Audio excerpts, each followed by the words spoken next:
Sa loob ng 112 taon, sa tulong at awa ng Panginoong Diyos, patuloy ang paglaganap ng Iglesia ni Cristo sa iba't ibang panig ng mundo. Nitong buwan ng Hulyo, ipinagdiwang ng Iglesia ni Cristo ang 112th anniversary ng pagkakatatag nito sa Pilipinas. Bahagi ng paggunita sa anibersaryo ng Iglesia ni Cristo, isinagawa ang paghawi sa tabing ng panandang pangkasaysayan o historical markers sa dating punong tanggapan ng Iglesia ni Cristo dito sa F. Manalo, San Juan City. Bago ang paghahawi ng tabing sa historical marker, nagsagawa ang National Historical Commission of the Philippines o NHCP ng masusing pananaliksik at verifikasyon sa kasaysayan ng unang tanggapan ng Iglesia ni Cristo. Gagawa kami ng research.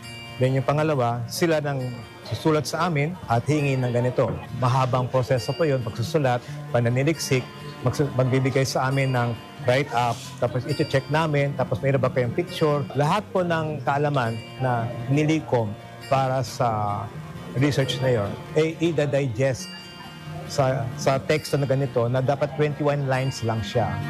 Pinangunahan ito ng kapatid na Angelo Eranio V. Manalo, Deputy Executive Minister ng Iglesia ni Cristo, at ni Ginoong Regalado Trota Jose Jr., Chairman ng National Historical Commission of the Philippines. Sinaksihan din ito ng mga historiador, ilang opisyal ng pamahalaan, gayon din ng mga kaanib at kinatawan ng Iglesia ni Cristo. Ang panandang pangkasaysayan na ito na inilagay ngayon dito sa San Juan ay ika-4 ng mga panandang kasaysayan na inilagay ng NHCP para sa Iglesia ni Cristo.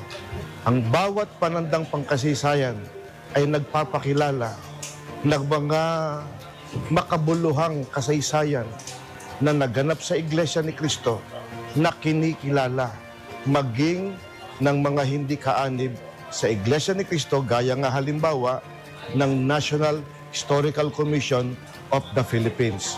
Ang unang nilagyan ay ang birth site ng kapatid na Felix Manalo. Sumunod na nilagyan ang tanggapang pangkalahatan ng sumapit ang Iglesia sa ka-100 taong anibersaryo. Ang ikatlo ay ang pagkilalang ginawa, ang historical marker na nilagay sa Punta Santa Ana, sa unang kapilya ng unang lokal ng Iglesia ni Cristo.